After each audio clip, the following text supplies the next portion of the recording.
बिस्मिल्लाहिर्रहमानिर्रहीम, अस्सलाम वालेकुम। आप मेरा यूट्यूब चैनल देख रहे हैं, मैं इमरान खान हूँ।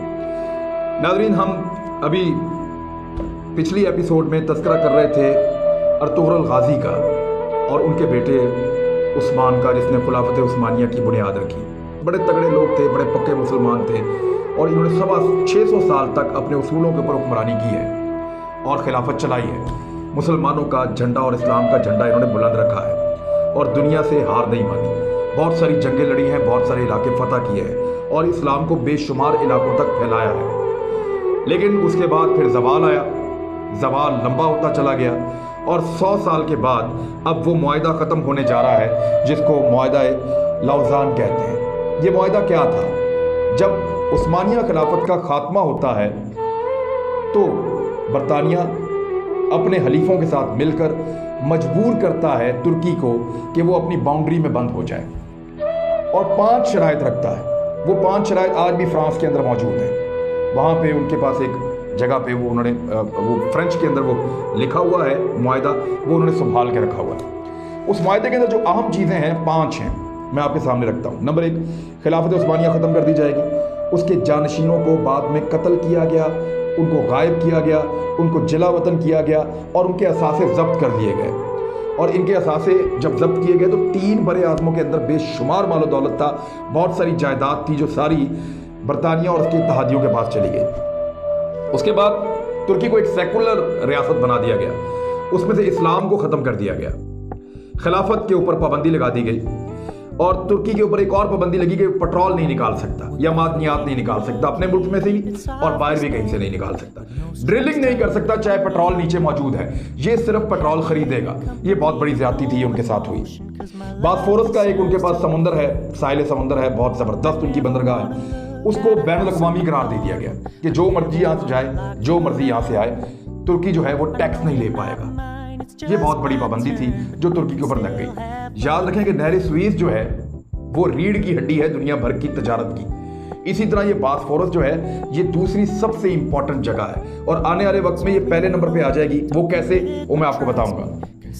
अब 100 साल के लिए मुआहिदा था कि 100 साल तक तुर्की इसकी खिलाफ वर्जी नहीं करेगा।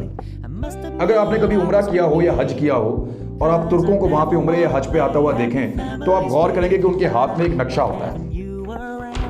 अमूमन तुर्कों के हाथ में एक नक्शा होता है क्योंकि उन्होंने बहुत अरसे तक हिजाज़ मुक़द्दस के ऊपर जो है वो अपनी जिम्मेदारी अदा की है, मदीना मुनव्वरा और मक्का मुअज़्ज़मा में आने वाले लोगों की मेज़बानी की है और उनको इतना ज़्यादा इसके साथ लगाव और उन्स है कि वहाँ जब भी सऊदी अरब कोई नक्शे में तब्दीली करता है तो उनके मुआहिदे के मुताबिक वो एक एक पत्थर और एक एक ईंट उठाकर वहाँ वापस ले जाते हैं अपने मुल्क में। वहाँ पे बहुत बड़ा टॉप कॉपिया म्यूजियम है जो इस्तांबुल के अंदर है। अगर कभी आपको मौका मिले तो आप उसको जाकर देखें। आप सारा दिन भी घूमें तो आप उसको नहीं देख सकते।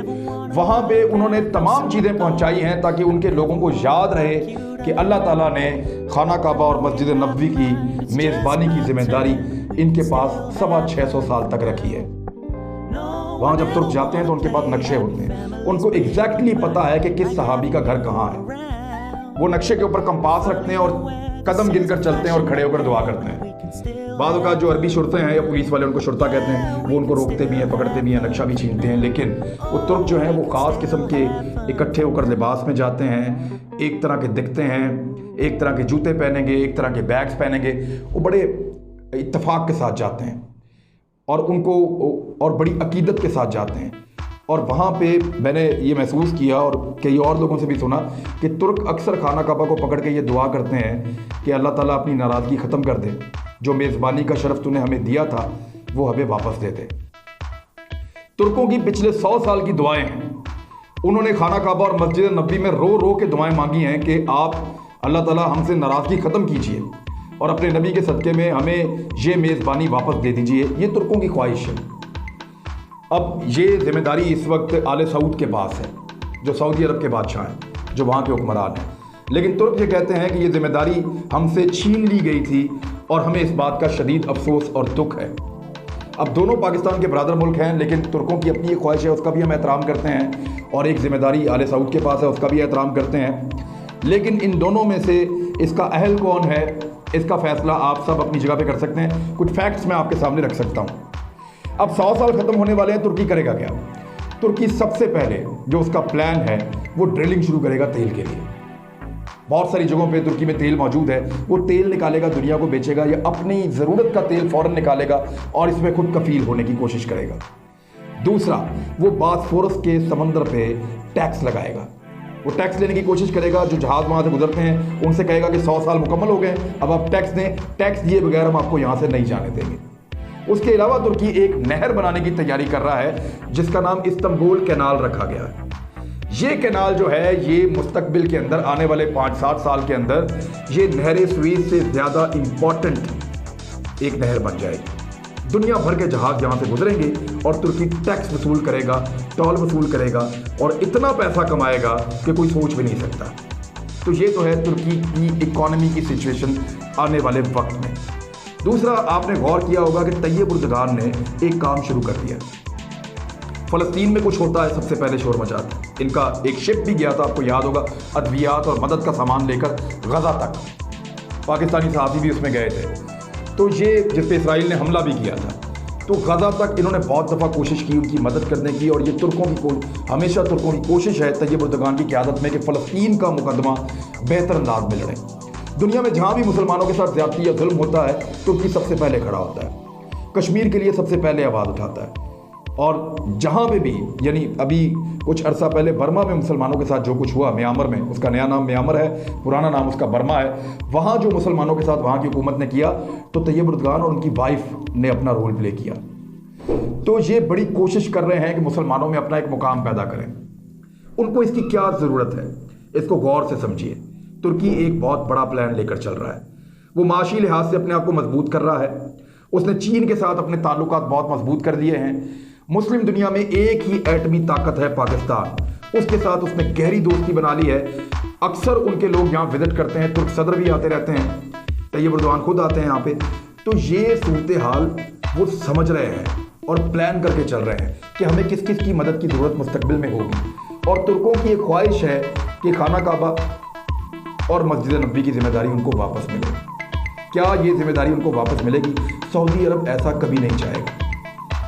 अब ये मामला चला जाएगा वोटिंग के ऊपर। ईरान का वोट बहुत अहम है, पाकिस्तान का वोट बहुत अहम है, भारत बड़ा अहम हो जाएगा, उसमें मुसलमान बहुत बड़ी तादाद में रहते हैं। सेंट्रल एशियन ममालिक, उनकी बड़ी अहमियत है। मुसलमान मुल्कों का जो है, मैं वोट की बात ऐसे कर रहा हूँ कि ये कोई बैलेटिंग नहीं होनी, लेकिन ये चीज़ें तय तो होनी है, कभी ना कभी ये चीज़ें तय तो होनी है और चीज़ें उस तरफ बढ़ रही हैं। आज तक सऊदी अरब के पीछे जो सबसे बड़ी ताकत थी, या जिसकी वजह से सऊदी अरब अपने आप को महफूज समझता था, या सऊदी अरब की मैं बात नहीं कर रहा, जो अरब के असल रहने वाले खित्ता अरब के अरब लोग हैं उनकी बात नहीं कर रहा, मैं बात कर रहा हूँ आले सऊद की। आले सऊद अपनी हिफाजत और अपने तहफ़्फ़ुज़ के लिए अमेरिका के साथ दोस्ती करते हैं और उनकी दोस्ती बड़ी तगड़ी है।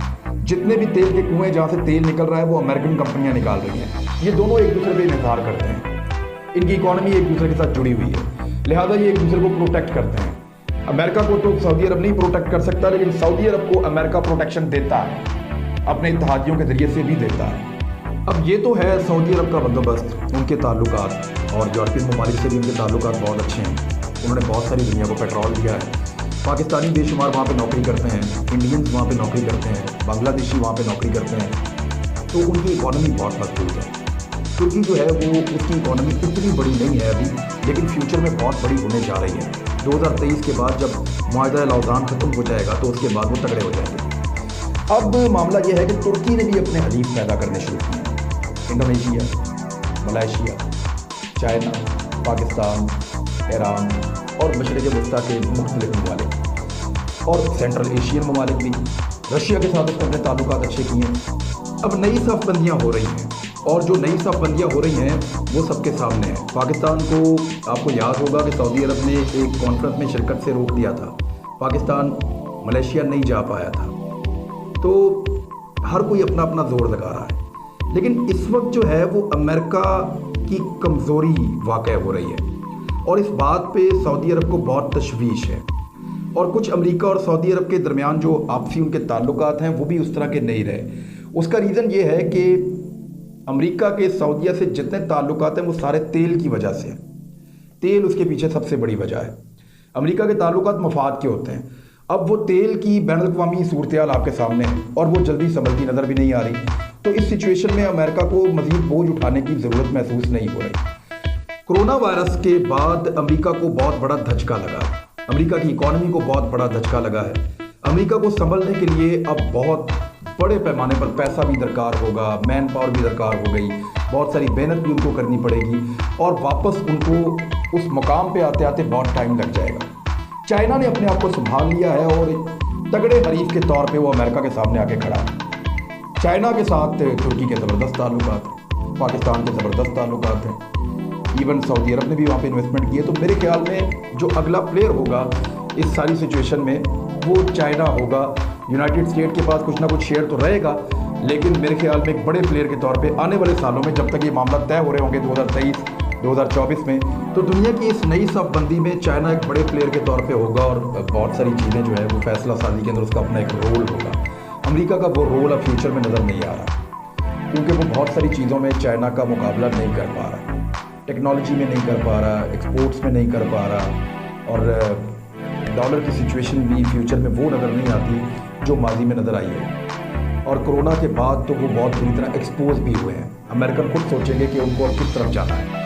तो सऊदी अरब के साथ उनका तेल का एक रिश्ता था, जो रिश्ता अब कमज़ोर होता जाएगा और ज़्यादा कमज़ोर इसलिए हो जाएगा कि आने वाले वक्त में तेल की वो कीमत नहीं रहेगी। इलेक्ट्रिक गाड़ियाँ आ जाएंगी, सारी चीज़ें इलेक्ट्रॉनिक्स बन जाएंगी और लिथियम के बहुत बड़े बड़े ज़खायर जो हैं वो इधर सेंट्रल एशिया में हैं और ये सारे ज़खायर पहुँचेंगे चाइना में और नई प्रोडक्ट्स आएंगी दुनिया में। तो तेल की और डीजल की खपत में कमी होगी और जब इनमें कमी होगी तो ये सस्ती चीज़ें बिकेंगी, ये मसनूआत पेट्रोलियम सस्ती हो जाएंगी। जब ये सस्ती हो जाएंगी तो एक वक्त आएगा कि इनको निकालने का खर्चा ज़्यादा होगा और इनकी कीमत कम होगी। तो उस वक्त फिर वो ममालिक जिनका इन्हिसार तेल के ऊपर है वो कमज़ोर पड़ जाए, जिनका इन्हिसार तजारत के ऊपर है, टूरिज़म के ऊपर है, इजादात के ऊपर है, टेक्नोलॉजी के ऊपर है, वो आगे बढ़ते जाएँ। तो तुर्की इस मामले में सऊदी अरब से आगे है। अब ये एक अभी सिचुएशन तो ऐसी डेवलप नहीं हुई, लेकिन फ्यूचर में ये सिचुएशन बन सकती है और पाकिस्तान किस तरफ होगा उसका एक वाज़ेह इशारा पाकिस्तान टेलीविज़न पे चलने वाला एक ड्रामा अर्तुगरुल गाज़ी है, जो पॉलिसी के तहत चलाया जा रहा है, ऐसे ही नहीं चलाया जा रहा। तो उसको देखें ज़रूर और समझें कि हमारा सफ़र कहाँ से शुरू हुआ था और हम किस तरफ को जा रहे हैं, क्योंकि नबी सल्लल्लाहु अलैहि वसल्लम की एक हदीस भी है कि क़यामत से पहले खिलाफत कायम होगी।